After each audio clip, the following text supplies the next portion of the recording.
For a decade, he mopped floors and wiped tables while people barely noticed him. They laughed, ignored, and even pitied him. But when he didn't show up one morning, the cafe owner opened his locker, and what he found inside revealed a truth so shocking it made national headlines overnight. Every morning at 6 a.m. sharp, Walter arrived at Benny's Cafe, an old diner tucked between high-rise buildings in a bustling city. He was always in a faded blue uniform, worn-out shoes, and a gray cap pulled low. Without a word, he would grab his mop, wash the windows, wipe the tables, and make sure everything sparkled before the customers arrived. People barely noticed him. To most, he was just the old cleaner. Young professionals scrolled on their phones while stepping over his mop. Waitresses waved past him. Even the manager, Mr. Talbot, only spoke to him when assigning extra tasks. Walter never complained. He only smiled and nodded. He never asked for raises. He never missed a day. He never talked about his past. "Strange old man," some whispered. "Probably has nowhere else to go." But one boy noticed.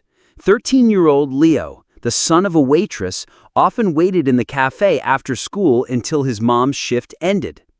Walter would occasionally slip him an extra cookie or fix his broken toy with surprising skill. Still, even Leo didn't know much about him, until one rainy evening changed everything. That night, Walter didn't show up for closing. No call, no message. The cafe stayed messy.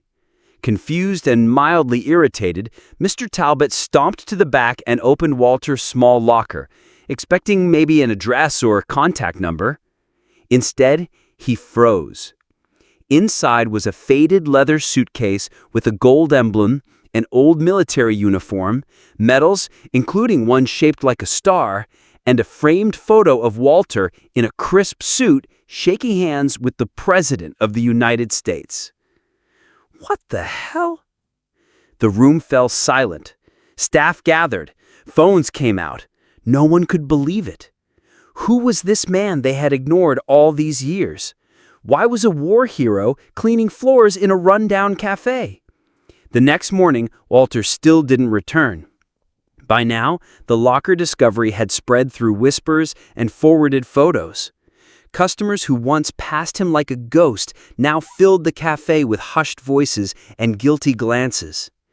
Mr. Talbot couldn't ignore it anymore. He contacted the local police to track Walter down. Meanwhile, Leo, curious and concerned, asked his mother for help. Together, they followed an old address written inside the suitcase, a rundown apartment complex on the city's edge. They found Walter sitting quietly on the porch, feeding birds in the rain. "Mr. Walter, are you okay?" Leo asked gently. Walter looked up with tired eyes. "You found my locker, didn't you?" Leo nodded. Walter gave a long sigh, then invited them in. The apartment was small but clean and filled with relics, medals, letters, faded newspaper clippings, and dusty photographs. One headline read, "Decorated Intelligence Officer Resigns from the CIA After Tragedy." Walter had been a top cryptographer for the CIA, fluent in 5 languages, responsible for cracking enemy codes, and once credited with preventing a major international attack. But that chapter ended 20 years ago. His wife and daughter had been killed in a car accident while he was stationed overseas. By the time he flew back, it was too late. The loss shattered him. He resigned the next day, gave away everything, and disappeared from public life. "I didn't want to be honored. I wanted to disappear," Walter said quietly. Leo and his mother sat in silence, tears quietly rolling down her cheeks. This man who had once stood in war rooms with presidents and generals had chosen solitude and service over glory. "I just wanted to be useful, even if it meant cleaning floors." Within 48 hours of discovering Walter's past, the story exploded across social media. News outlets picked it up with headlines like, "Local janitor revealed to be decorated CIA hero." Reporters swarmed the cafe wanting interviews. People from all walks of life flooded the diner, not to eat, but to see the man they had once ignored. But Walter didn't show up. He stayed inside his apartment, overwhelmed and unsure. The attention, the praise, it was everything he had tried to escape. It was Leo who finally convinced him. The boy, holding a small hand-drawn picture of Walter in a superhero cape, knocked and said, "Please, just come one more time. People need to say thank you." Reluctantly, Walter agreed. The cafe had been transformed overnight. Red, white, and blue banners hung above the windows. Local veterans lined the sidewalk. A jazz band played softly. And in the corner booth, where Walter used to sit quietly before mopping, sat a special guest, the mayor, holding a proclamation. When Walter entered, the room went silent. Then applause, standing ovation. He tried to speak, but his voice cracked. "I didn't do anything special." The mayor smiled. "Sometimes the most heroic thing a man can do is quietly carry the weight of the world without asking for anything in return."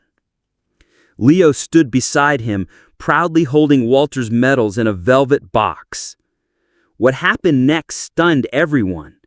Mr. Talbot, the cafe manager, stepped forward and placed keys in Walter's hand. "We want you to be part of this cafe in a new way, as our co-owner. You've given this place soul, Walter. Now it's time we give you purpose." Walter was speechless. The man who spent a decade wiping tables now owned part of the very place that had once ignored him. Walter didn't say yes immediately. He took a few days to think it through. But one morning, just as the sun rose behind the cafe, he returned, wearing a clean shirt, his medals pinned proudly on his chest, and the smile on his face that hadn't been seen in years. He accepted the offer, but he added a condition. "No special treatment," he said with a wink. "I'll still mop the floors from time to time." The cafe changed forever after that. A small section was turned into a hero's corner, decorated with Walter's photos, framed letters, and a plaque that read, "To the quiet heroes among us, may we see them before it's too late." Children visited the cafe on school field trips to hear Walter tell stories of resilience and duty, not just from his CIA days, but also lessons learned wiping tables. He became a mentor to young people, teaching them that dignity isn't tied to status, and that humility is sometimes the loudest form of greatness. Leo, the boy who saw what others didn't, visited Walter almost daily. In time, Walter became a grandfather figure to him, and when Leo graduated high school, Walter gave him one of his medals, not for valor in war, but for courage and kindness.